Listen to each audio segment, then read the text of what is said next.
ఓం నమః శివాయ నమః. ఓం శ్రీ సమ్మక్కాయ నమః. ఓం శ్రీ సారలమ్మాయ నమః. ఓం శ్రీ మాత్ర నమః. ఓం నమః శివాయ. ప్రజలందరికీ నమస్కారము. మీనరాశి జూలై మాసం ఎలా ఉందనేది చెప్పబోతున్నాను. మరి ఈ రాశిలో ఉండవలసిన వాళ్ళకి ఏళ్నాటి శని వలన వీళ్ళకి ఏ పని కాకోకుండా, ఏ కార్యక్రమం విజయవంతం కాకోకుండా, చేతికాడకు వచ్చింది చేజారిపోవటం. మరి ఈ ఏళ్నాటి శని వలన వీళ్ళకి ఆ ప్రభావం వల్ల వీళ్ళకి ఏ పని కాకోకుండా అయిపోతుంటుంది. మరి ఆ భగవంతుడు ఇచ్చిన పవర్ అనేది కొంచెం గురుదశ ప్రారంభంగా ఉంది. గురుదశ కొంచెం ఒక 5 పాయింట్లో కనబడుతుంది. ఆ గురుదశ వీళ్ళకి 5 పాయింట్లో నుంచి వీళ్ళకి కొన్ని కార్యక్రమాలలో కొంత విజయవంతమయ్యే మార్గాలు కూడా కొన్ని కనబడుతున్నాయి. మరి శత్రువులతో చాలా విజయం సాధించాల్సిన యోగం కనబడుతుంది. మరి కోర్టు సమస్యల్లో ఎన్నో రోజుల నుంచి కావలసిన పనులు, పెండింగ్ అయిపోయిన పనులు, భార్యాభర్తల మధ్యలో సమస్యలు, కోర్టులో మీకు ఉండాల్సిన ఎలాంటి కేసులైనా కానీ విజయవంతమయ్యే మార్గాలు అనేది కనబడుతున్నాయి. మరి ఉద్యోగ ప్రయత్నాల ఆలోచన చేస్తున్నారు కాబట్టి ఈ నెల 9వ తారీఖు నుంచి ప్రారంభం చేయాలి. 9వ తారీఖు నుంచి కొన్ని కార్యక్రమాలకి అభివృద్ధిగా వచ్చే మార్గాలు కొన్ని ఉన్నాయి. మరి ప్రమోషన్, ఉద్యోగం చేసే వాళ్ళందరికీ ప్రమోషన్లో కొంచెం ఇంప్రూవ్మెంటు, డెవలప్మెంటు, దాంట్లో కొంచెం సాధించాల్సిన యోగం కూడా చాలా వరకు కనబడుతుంది. మరి కుటుంబ సంబంధాలలో కూడా కొంత ఇబ్బందులు కొన్ని తగలనట్టుగా పోతున్నాయి. కొంతమంది అపార్థం చేసుకున్న వాళ్ళు కూడా తొలగిపోయే టైం వచ్చింది. మిమ్మల్ని ఎవరు మిస్అండర్స్టాండింగ్ చేసుకుంటారో మళ్ళీ వాళ్ళే మిమ్మల్ని అర్థం చేసుకుంటారు. మళ్ళీ మీరు అంతా కలిసిమెలిసి కుటుంబ సభ్యులు అందరూ కలిసి ఒక స్థాయిగా ఉండాల్సిన యోగం అనేది కనబడుతుంది. మరి వ్యాపారస్తులకి మంచి అవకాశాలు కూడా ఈ 9వ నెల దాటిన కానించి కొన్ని పనులు పూర్తి చేయాలి. మరి అవసరానికి మిమ్మల్ని వాడుకొని వదిలేసే వాళ్ళు ఎక్కువగా కనబడుతున్నారు. కాబట్టి మీ అవసరాన్ని బట్టి చాలా జాగ్రత్తలను మీరు పాటించాలి. ఎవరు పడితే వాళ్ళని నమ్మి ఎక్కడికంటే అక్కడికి వెళ్ళి వాళ్ళ పని మీ పని అనుకొని చేసి మిమ్మల్ని చాలా వరకు ఇబ్బంది పాలు చేసి మిమ్మల్ని అల్లరి పాలు చేసే వాళ్ళు కూడా కొంతమంది ఉన్నారు. దాంట్లో చాలా వరకు జాగ్రత్త పడాల్సిన యోగం అనేది ఉంది. కాబట్టి భూమిలో బంగారం దొరికే అదృష్ట యోగం అనేది రాబోతుంది. మరి మీ జాతక యోగంలో చూసుకుంటే ఎన్నో రోజుల నుంచి రావలసిన పనులు ఆగిపోయినాయి కూడా ఆ భూమిలో బంగారం దొరికిన కానించి మీ అదృష్ట యోగం అనేది రాబోతుంది. ఒక పెద్ద స్థాయిగా ఎదగాల్సిన యోగం అనేది రాబోతుంది. కాబట్టి మీ మీద ఉండాల్సిన ఈ ఏళ్నాటి శని ప్రభావం వలన మీకు ఈ విధంగా నడుస్తుంది. కాబట్టి మీరు చేయాల్సిన పూజా బలం, దైవ బలం, దేనికైనా తొక్కితే రాయి మొక్కితే దేవుడు, నమ్మకంతోనే ఏదైనా అవుతుంది. నమ్మకం లేనిది భగవంతుడు వచ్చి చెప్పినా కూడా మీరు చెవిలో పెట్టే మార్గాల్లో లేరు. కానీ భగవంతుడు అంటే మీకు మంచి అభిమానం, భగవంతుడు అంటే మీకు ఒక నమ్మకం అది అనేది ఉంది. ఆ నమ్మకంతోనే మీకు కొన్ని పనులు, కొన్ని కార్యక్రమాలు అభివృద్ధిగా కావాల్సిన యోగాలు కూడా కొన్ని కనబడుతున్నాయి. మరి ఈ శని ప్రభావం వలన మిమ్మల్ని ఎక్కడ కదలనీకోకుండా ఒకే దుక్కున కూర్చోబెట్టే అంత స్థాయికి చేస్తుంది. అంటే దానివల్ల మీకు కొంత మందకం, కొంచెం మద్దం, ఆ మైండ్ మబ్బుగా ఉండటం, ఒళ్ళంతా మైకంగా ఉండటం, అలాంటిది మీ జాతక యోగములో అనేది చాలా వరకు కనబడుతుంది. ఎందువల్లంటే ఆ శని ప్రభావం వలన మీకు ముందడుగు వేయనీకోకుండా, మనశ్శాంతి లేకోకుండా, మానసికమైన ఇబ్బందులతో కొంచెం ఇబ్బంది పడుతుంటారు.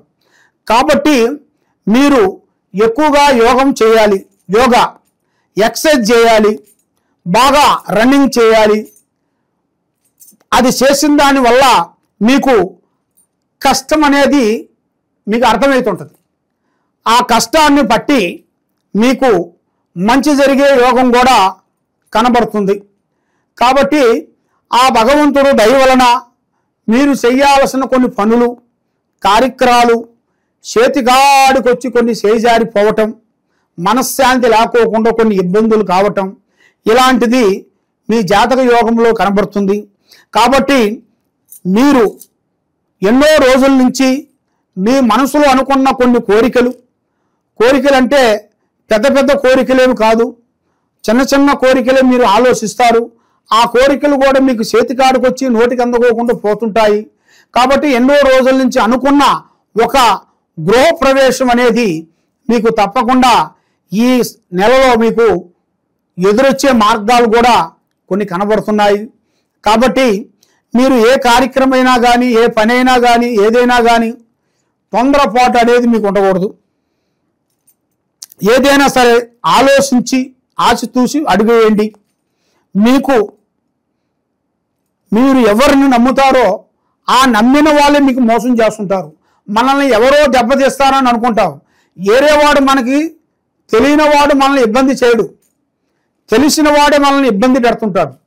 డబ్బు కాడ కానీ అప్పు ఇచ్చే కాడ కానీ అప్పు తీసుకునే కాడ కానీ మనల్ని లేనిపోయిన శికాకులో ఇరికిస్తుంటారు. మన భోజనం మనం తింటున్నా కూడా మనకి మీద వాళ్ళకి వార్చక మనకి సంబంధించిన వాళ్ళ దగ్గరికి వెళ్ళి మన గురించి అంత చెడుగా చెబుతుంటారు. చెడుగా చెప్పి లేనిపోయిన సమస్యలోని ఇరికిస్తుంటారు. కాబట్టి అలాంటి సమస్యలు కూడా చాలా వరకు కొన్ని కనబడుతున్నాయి. కాబట్టి ఈ యూట్యూబ్ రంగంలో ఉండవలసిన వాళ్ళందరికీ, ఈ సినీ ఫీల్డ్లో ఉండవలసిన వాళ్ళందరికీ, ఈ మార్కెటింగ్లో ఉండవలసిన వాళ్ళందరికీ, ఈ రాజకీయము ఉండవలసిన వాళ్ళందరికీ మంచి రాజయోగం అనేది రాబోతుంది. మరి వీళ్ళు ఎన్నో రోజుల నుంచి అనుకున్న కోరికలు, వీళ్ళు ఎన్నో రోజుల నుంచి పడ్డ కృషి ఫలించే టైం, ఆ అదృష్టం కలిసి వచ్చే యోగం ఉంటే నడిచి వచ్చే బిడ్డ పుడుతుంది అంటారు పెద్దవాళ్ళు.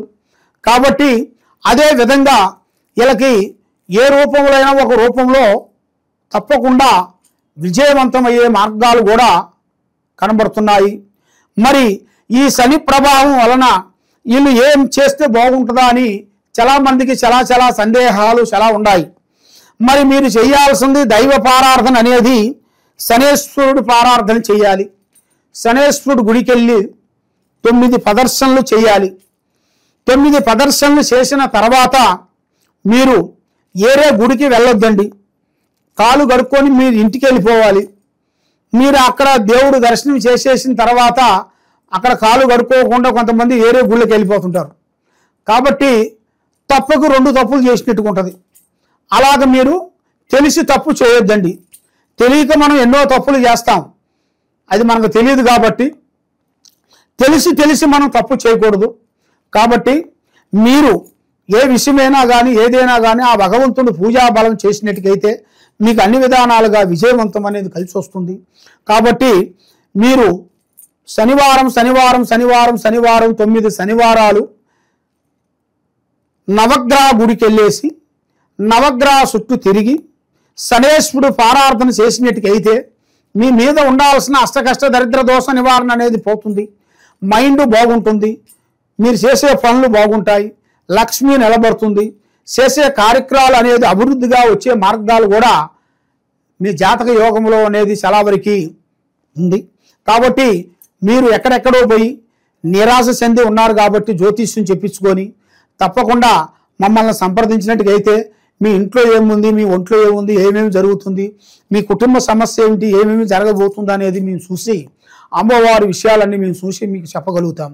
కాబట్టి మీ ఇంటికి మీకు నరఘోష, నరదిష్టి, నరపీడ ఇలాగ ఉంది కాబట్టి, బాలగ్రహ దోషం కానీ ఉంది కాబట్టి ఆ దోషానికి ఎలాంటి ప్రాబ్లం లేకోకుండా అష్టదిగ్బంధన అమ్మవారు యంత్రాన్ని పూజా బలం చేసి ఇస్తుంటాము.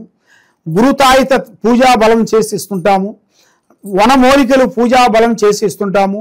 తర్వాత రుద్రాక్ష దండ 108 రుద్రాక్ష దండ కాశీలో మంత్రప్రయోగం చేసి ఎలాంటి గ్రహాలు లేకోకుండా పూజా బలం చేసి మీకు పూజా బలం చేసి ఇస్తాము.